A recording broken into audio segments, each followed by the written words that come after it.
பர்திமேயு சுவிசேஷ ஊழியங்கள் வழங்கும்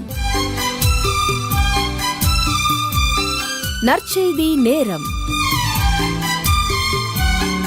தேவ செய்தி பாஸ்டர் ஆர். அகஸ்டின். முதலாவது சொன்னேன், ஐயா இந்த ஆமோஸ் யாரு?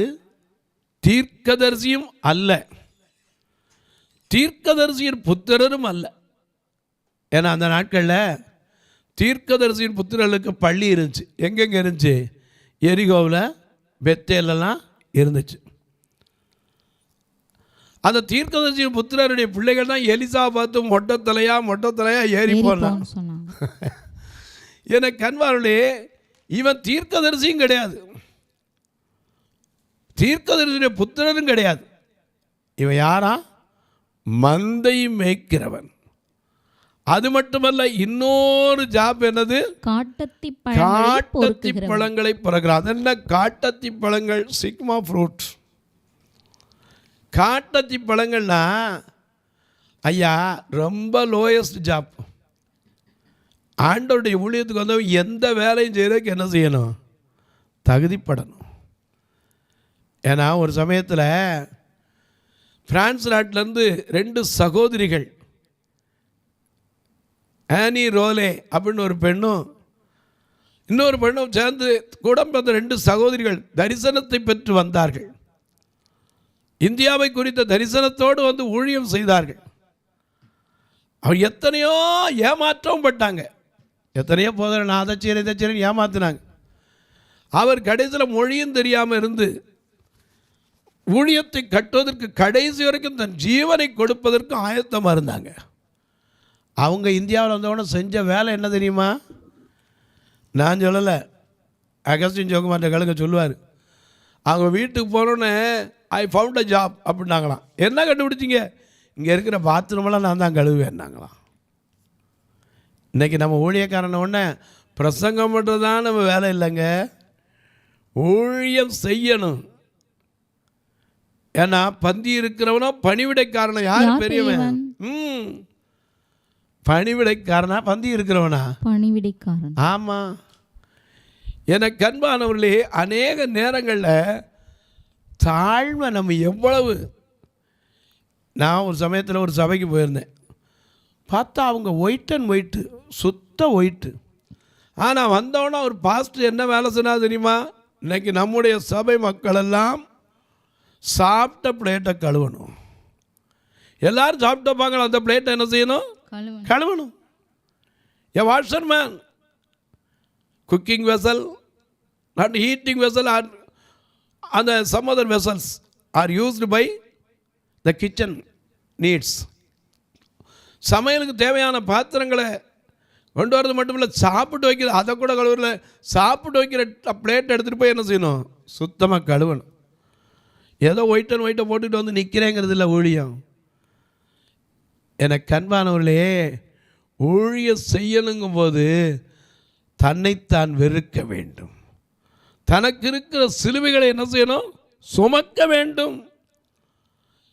இந்த ஆமோஸ் ஒரு தீர்க்கதரிசி கிடையாது. கர்த்தர் அழைத்து கொடுத்த வரந்தான் அவனுக்கு தீர்க்கதரிசி. ஏன்னா இன்றைக்கி எத்தனையோ தீர்க்கதரிசிகள் நான் தீர்க்கதரிசனம் சொல்கிறேங்கிறாங்க. ஆமோஸை போல் ஒன்றுமே தெரியாதவனை அழைச்சவர் எடுத்து பயன்படுத்துகிறாரே. எலிசா யார்? 12வது ஏற ஓட்டிக்கிட்டு இருந்தவன். 1 ராஜாக்கள் 19ஆம் அதிகாரம் 19 20 வசனத்தில் பார்க்கிறோம். 1 ராஜாக்கள் 19 20 எலிசா ஏர் ஓட்டுறதுல 12வது ஏற ஓட்டினவன். முதல் ஏறு கனமாக இருக்கும், 2வது ஏறு கொஞ்சம் லகுவாக இருக்கும், 3 ஏறு இப்படி 4 ஏறு எல்லாம் முறை 12 ரொம்ப ஸ்மூத்தாக இருக்கும். அதை வச்சு உழுதுகிட்டு இருந்தவன். அவனைத்தான் கத்த தேடி எலியா போய் என்ன செய்யார்? சால்வையை போட்டார்.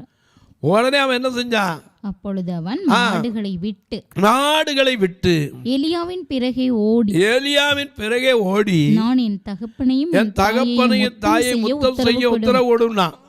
அவர் சொன்னாரு, போ, நான் செய்ததை என்ன செய்? நினைத்துக்கொள்ள. உடனே பார்த்தான், கலப்பையை ஒடிச்சு மாடுகளை அடித்து ஜனங்களுக்கு விருந்து செய்து விட்டு வந்தவன் தான் ரெட்டிப்பான வல்லமையை பெற்றுக்கொண்ட எலிசா. அன்றைக்கு ஐயோ என் ஆண்டவனை இரவலாய் விழுந்த கோடாலினா இரும்பையும் மிதக்கச் செய்கிற வல்லமை அவனுக்குள் வந்தது. இன்னைக்கு சொல்லுவேன், நமக்குள்ள வல்லமை எங்க தரும்?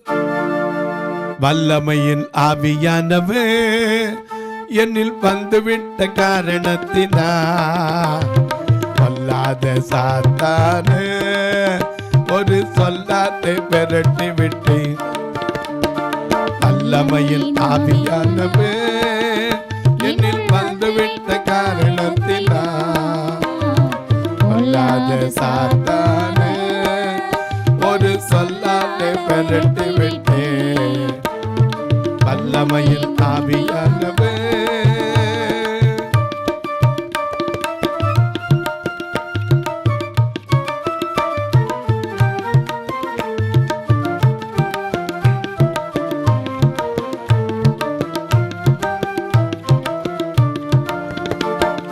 அவராவி எனக்குள்ளே தீயாவி அணுகுவதில்லை. அவராவி எனக்குள்ளே தீயாவி அணுகுவதில்லை. அன்பின் ஆவி எனக்குள்ளே நான் அகற்றிவிட்டேன் கசப்புகளை. அன்பின் ஆவி எனக்குள்ளே அகற்றிவிட்டேன் கசப்புகளை. வல்லமையில் ஆவியானவர் என்னில் வந்துவிட்ட காரணத்தினா சொல்லாத சாத்தான ஒரு சொல்லாத பெரட்டி விட்டேன். வல்லமையில் ஆவியானவர்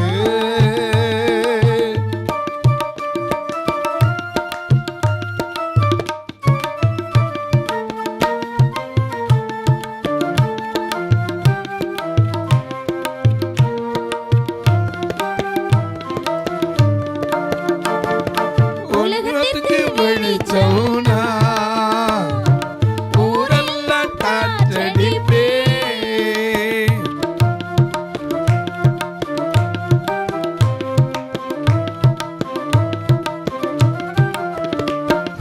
உலகத்துக்கு வெளிச்சோனா ஊரெல்லாம் காற்றடிப்பே. உப்பாக பரவிடுவே எப்போதும் சுவை தருவே. உப்பாக பரவிடுவே எப்போதும் சுவை தருவே. வல்லமையில் ஆவியானவர் என்னில் வந்துவிட்ட காரணத்தினா சொல்லாத சாத்தான ஒரு சொல்லால பரட்டி விட்டேன்.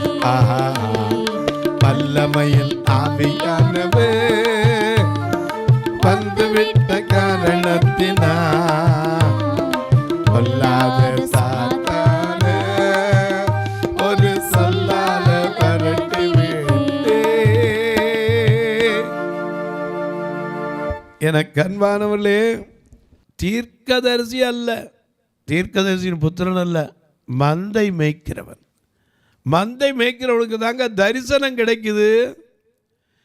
இஸ்ரவேல் மக்களுடைய உபத்திரவத்தை கண்டு கர்த்தர் தரிசனம் கொடுக்கிறார்.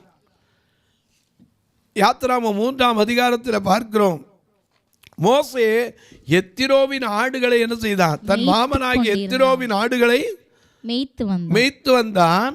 அவன் ஆடுகளை வனாந்திரத்தின் பின்புறத்திலே ஓட்டி ஒரே பெண்ணும் பர்வதம் மட்டும் வந்தபோது அங்கே கர்த்தருடைய தூதனானவர் முட்செடியிலிருந்து உண்டான அக்கினி ஜுவாலையிலிருந்து அவனோடு பேசினார், தரிசனமானார்.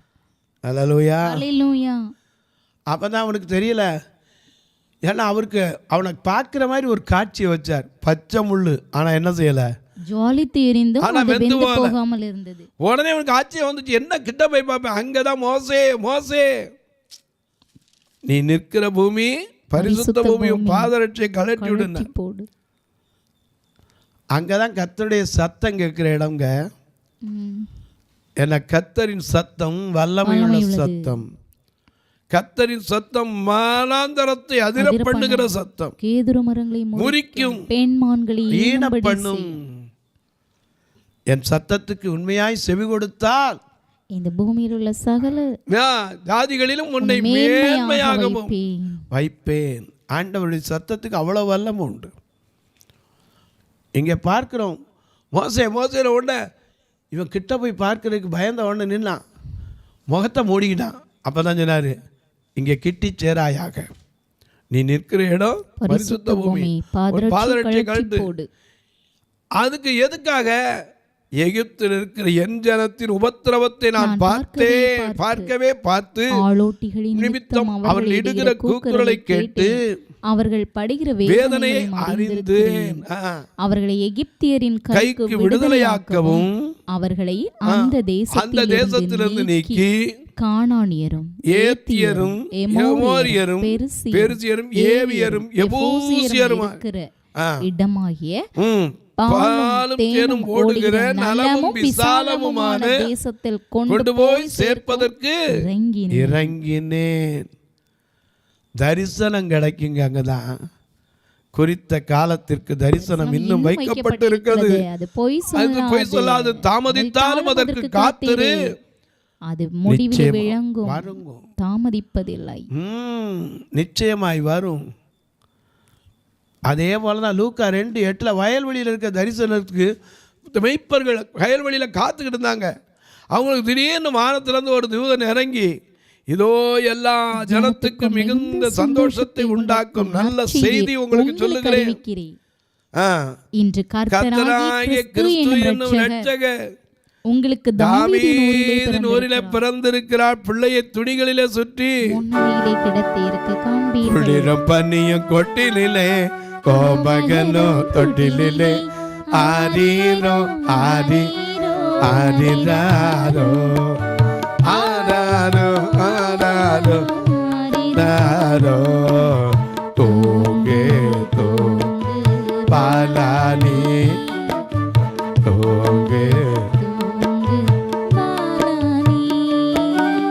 சிங்காசனம் வீற்றிருக்கும் தேவமைந்தனா, சிங்காசனம் வீற்றிருக்கும் தேவமைந்தனா, இங்கு பங்கமுத்த பசுந்தொட்டில் படுத்திருக்கிறார், இங்கு பங்குமுற்ற பசுத்தொட்டிலில் படுத்திருக்கிறார்.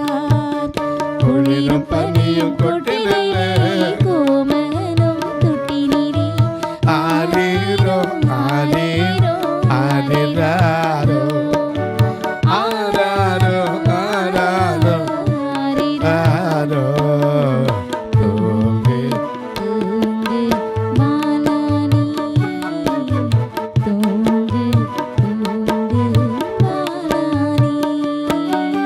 முன்பு அவர் சொன்னபடி முடிப்பதற்காக, முன்பு அவர் சொன்னபடி முடிப்பதற்காக இங்கு மோட்ச வீட்டு தாட்சியுள்ள, முன்னணையிலே, இங்கு மோட்ச வீட்டு தாட்சியுள்ள முன்னணையிலே, கொள்ளிரும் பன்னியும் கொட்டிலே, கோமகனும் தொட்டினிலே, ஆரீரோ ஆரீரோ ஆரிராரோ ஆராரோ ஆராரோ ஆரிராரோ.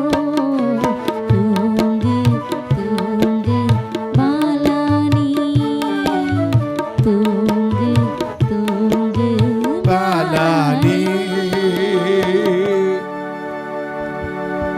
பரமசேனையின் திரள் 13ஆம் வசனத்துல என்ன சொல்லுச்சான்? அந்த க்ஷணமே பரமசேனையின் திரள் அந்த தூதனுடனே தோன்றி உன்னதத்தில் இருக்கிற தேவனுக்கு மகிமையும் பூமியிலே சமாதானமும் மனுஷர் மேல் பிரியமும் உண்டாவதாக என்று சொல்லி தேவனை துதிக்கிற இடமா மாறிச்சுங்க. மந்தை மேய்க்கிற இடம் கொஞ்ச நேரத்தில் எப்படி மாறிடுச்சு? தேவனை துதிக்கிற ஆராதனை. ஹல்லேலூயா. எனக்கு அன்பானவர்களே, நீ மெய்ப்பனா இருக்கலாம், தீர்க்கதரிசியா இருக்கலாம், ஒரு சாதாரண வேலை செய்ய கூட தயங்கக்கூடாது. ஆமோஸ்ல இருந்து கற்றுக்கொள்ள வேண்டிய காரியம் அதுதான். அவன் மந்தை மேய்க்கிறவன் மட்டுமல்ல, ஆடுகளை கரவலா நடத்த தெரிஞ்சவன். யாத்திராமத்தில் மிக அழகாக ஆதியாமத்தில் 33:13 ஏசா சொன்னா, வா நம்ம முன்னாடி நடப்போங்கிறான். அதற்கு அவன் பிள்ளைகள் இளம் பிள்ளைகள் என்றும் கரவலான ஆடுகளிடத்தில் இருக்கிறது என்றும் என் ஆண்டவனுக்கு தெரியும். அவைகளை ஒரு நாளாவது துரிதமாய் நடத்தினால் மந்தை எல்லாம் ஆண்டு போம். ஆமா, மந்தையை குறித்த கரிசனை உள்ளவன் தான் மெய்ப்பன். இன்னைக்கு இருக்கிற மெய்ப்பர்கள் மந்தையில வருது, வந்தா கட்டு, கட்டினா கட்டு, கட்டாட்டினா போங்கிறது இல்லை. ஒரு ஆட்டை காணனா தேடி போகிறவன் தாங்க மெய்ப்பன். 100 ஆடு இருந்துச்சு, ஒரே ஒரு ஆடு தான் என்ன செஞ்சு காணாம போச்சு. ஆனா அந்த ஆட்டை தேடி அலைந்து திரிந்து தேவைப்பட்டா சுமக்கவும் செய்வான். ஏன்னா நம்முடைய மெய்ப்பன் நல்ல மெய்ப்பன். நம்மளை எப்படி சுமக்கிறாரு? தோள் மேல சுமக்கிறார். தோள் மேல சுமந்த பார்த்தா உன்னை அப்பான்னு சொல்லணும். கருவறையில் சுமந்தத பார்த்தா அம்மான்னு சொல்லணும். தோள் மேல சுமந்தத பார்த்தா உன்னை அப்பான்னு சொல்லணும். நீ ஆட்டுவதை தேற்றுவது பார்த்தா அப்பான்னு சொல்லணும். இன்னை கெஞ்சுவது கொஞ்சுவது பார்த்தா அம்மான்னு சொல்லணும். அம்மான்னு கூப்பிடுவேன், உன்னை அப்பான்னு கூப்பிடுவேன். அம்மான்னு கூப்பிடுவேன், உன்னை அப்பான்னு கூப்பிடுவேன். அப்பான்னு எங்க அப்பான்னு எங்க அப்பான்னு கூப்பிடத்தான் அப்பான்னு சொல்லவும் அம்மான்னு கூப்பிடுவோம் ஆசை. அம்மான்னு சொல்லவும். எனக்கு அன்பானவளே, யாத்திராவும் 19:3-4 வாசிக்கிறோம். நான் உங்களை மோசே தேவனிடத்திற்கு ஏறி போனான். கர்த்தர் மலையிலிருந்து அவனை கூப்பிட்டு, நீ யாக்கோபு வம்சத்தாருக்கு சொல்லவும் இஸ்ரவேல் புத்திரருக்கு அறிவிக்க வேண்டியது என்னவென்றால், நான் எகிப்தியருக்கு செய்ததையும் நான் உங்களை கழுகுகளின் சட்டையின் கீழ் சுமப்பது போல உங்களை எண்ணெயிலே சேர்த்து கொண்டதையும் நீங்கள் கண்டிருக்கிறீர்களே. மோசே அப்படி பார்த்தவன் தான். ஆனால் நானா வெத்த இந்த ஜனங்களெல்லாம் இவங்களுக்கு பால் கொடுத்து வளர்த்தனா. ஆண்டவர் பார்த்தார், ஓ மேலே அந்த ஆவியை 70 பேரை மேலே பிரித்து விட்டார். ஒரே ஆள் மேலே இருந்து அவ்வளோ அபிஷேகம். டக்குன்னு 70 பேரை மேலே போயிடுச்சு. காரணம் என்ன? ஆமாம், இந்த பாரத்தை நான் சுமக்க முடியலன்னா நீ சுமக்கிறவனா இருக்க வேண்டும். மெய்ப்பண்ணா தேவைப்பட்டா என்ன செய்யணும்? ஆட்டை சுமக்கணும். எனக்கு அன்பானவளே, தேவைப்பட்டா சத்துருட்ட கூட போராடி நிற்கிறதுக்கு மரணமே வந்தாலும் விட்டு வைக்க கூடாது. தாவீது ஒரு சமயத்தில் என்ன செஞ்சு, சிங்கம் வந்து என்ன செஞ்சிருச்சு, ஒரு ஆட்டை வாய் பிடிச்சிருச்சு.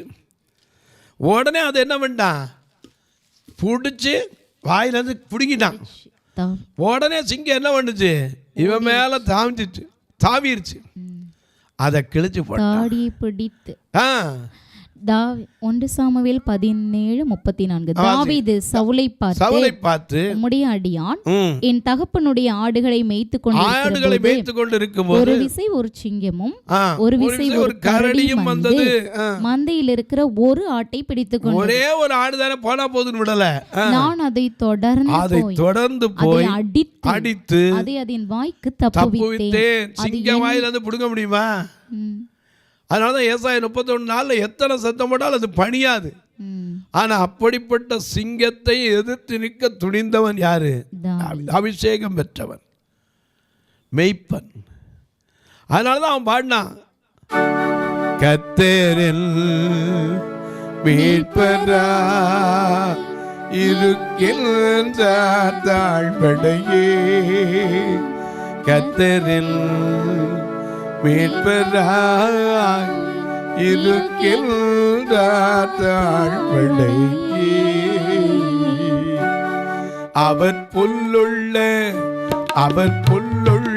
இடங்களில் மேய்ப்பார், குடிநீரோடும் ஊற்றினிலே. அவர் புல்லுள்ள இடங்களில் மேய்ப்பார், குடிநீரோடும் ஊற்றினிலே. என்னை கூட்டிக் கொள்வார், அங்கு சேர்ப்பார். அவர் காட்டிய வழி சொல்லுவே, அவர் காட்டிய வழி சொல்லுவே. கர்த்தர் என் மீட்பராய் இருக்கின்றார் தாழ்வடையே. கர்த்தர் என் மீட்பராய் இருக்கின்றார் தாழ்வடையே.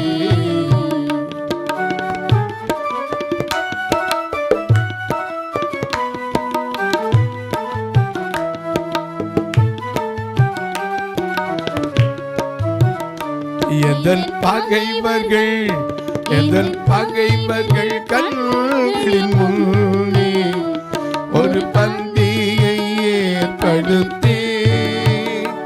எதன் பகைவர்கள் கண்களின் முன்னே ஒரு பந்தியை ஏற்படுத்தி. சுக தைலங்கள் கொண்டென சேர்த்து சுகமாய வீசி செய்வார்.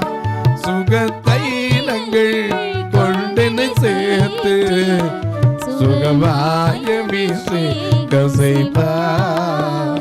கர்த்தர் மீட்பராய் இருக்கின்றார் தாழ்வடையே. கர்த்தர் மீட்பராய் இருக்கின்றார் தாழ்வடையே.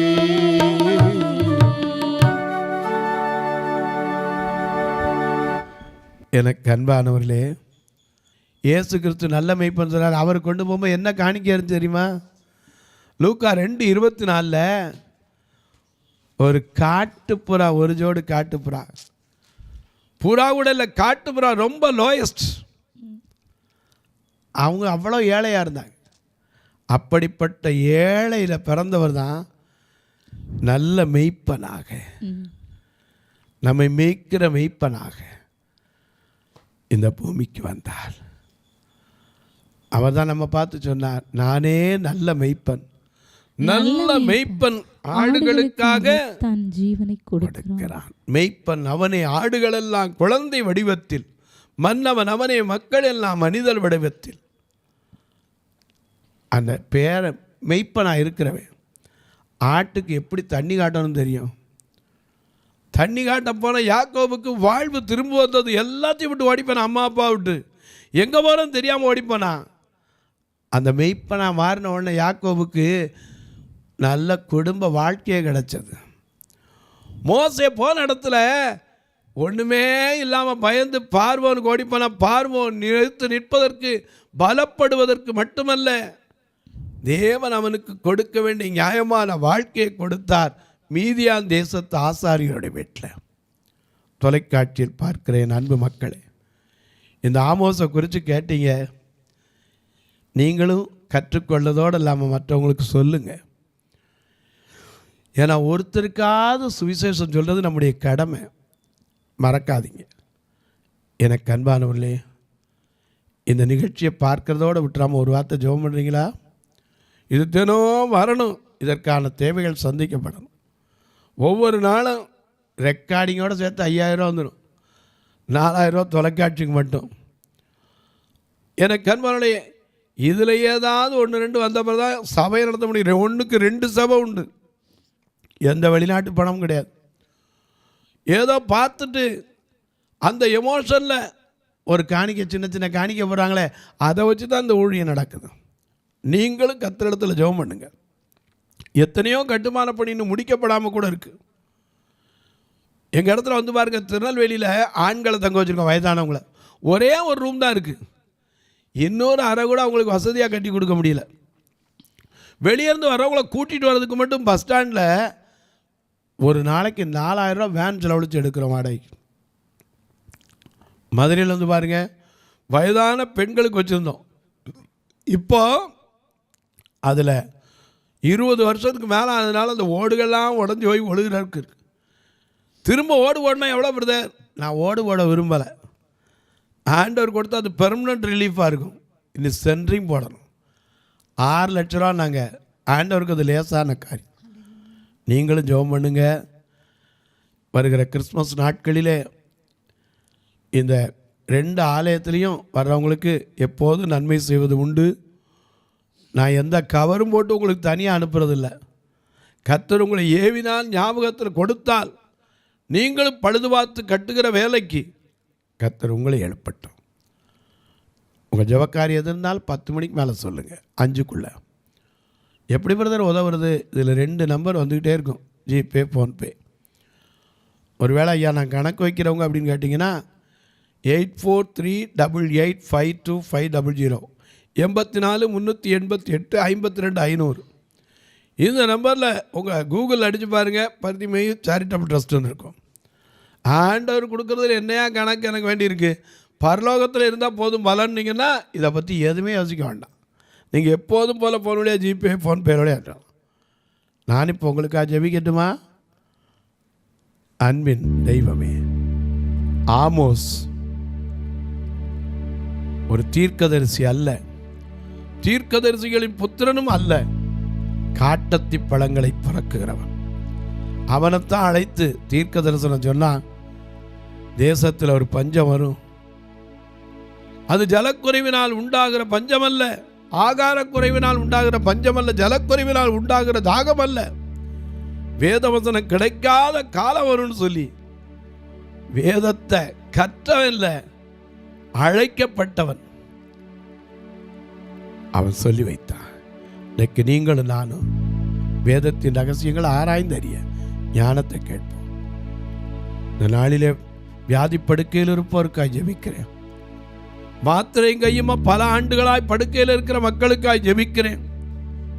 வெளியே சொல்ல முடியாம தீராத வியாதியினால் படுக்கையில் இருப்போருக்காய் ஜெபிக்கிறேன். பெற்றோருக்காய், பிள்ளைகளுக்காய், பிள்ளைகளை நம்பி கண்ணீர் வடிக்கிற பெற்றோருக்காய் ஜெபிக்கிறேன். பிறந்த நாள், திருமண நாளை நினைவு கூறுகிற மக்களுக்காய் ஜெபிக்கிறேன். எந்த ஒரு விளம்பரமே வேண்டாம இந்த ஊழியத்தை பல ஆண்டுகளாய் தாங்கி வருகிற மக்களுக்காய் ஜெபிக்கிறேன். உடைய குடும்பங்கள், பிள்ளைகள் எல்லோரும் ஆசீர்வதிக்கப்படட்டும். இயேசு கிறிஸ்துவின் ஈடு இணையற்ற வல்லமையுள்ள நாமத்தில் ஜெபிக்கிறேன் நல்ல பிதாவே, ஆமென். சபை ஆராதனை ஞாயிறு காலை 10 மணி முதல் 12 மணி வரை. இடம் பர்திமேயு சுவிசேஷ ஆலயம், அன்னை சத்யா நகர், இளமனூர் அஞ்சல், சக்கிமங்கலம் வழி, மதுரை மாவட்டம். பின்கோட் 625201 மற்றும் பர்திமேயு சுவிசேஷ ஜெப வீடு, flat number 107, Eden garden, Muthur, Tirunelveli. Pincode 627011. சிறப்பு உபவாச கூட்டம் ஒவ்வொரு மாதமும் 2வது சனிக்கிழமை காலை 10 மணி முதல் 1 மணி வரை நாகர்கோவில் YMCA ஹாலில் வைத்து நடைபெறுகிறது. மற்றும் ஒவ்வொரு மாதமும் 4வது சனிக்கிழமை காலை 10 மணி முதல் 1 மணி வரை திருநெல்வேலி புதிய பேருந்து நிலையம் அருகில் உள்ள கிரேஸ் ஹாலில் வைத்து நடைபெறுகிறது. எங்கள் எல்லா ஆராதனைகளிலும் கலந்து கொண்டு தேவனை மகிமைப்படுத்த அன்பாய் அழைக்கிறோம்.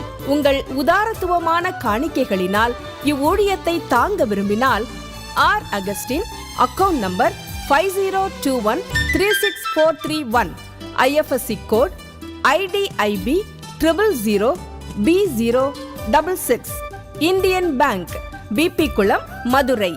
ஜிபே நம்பர் 9842181917, BGM மினிஸ்ட்ரீஸ் மற்றும் 9442559772, பிளைண்ட் மினிஸ்ட்ரீஸ் அகஸ்டின்.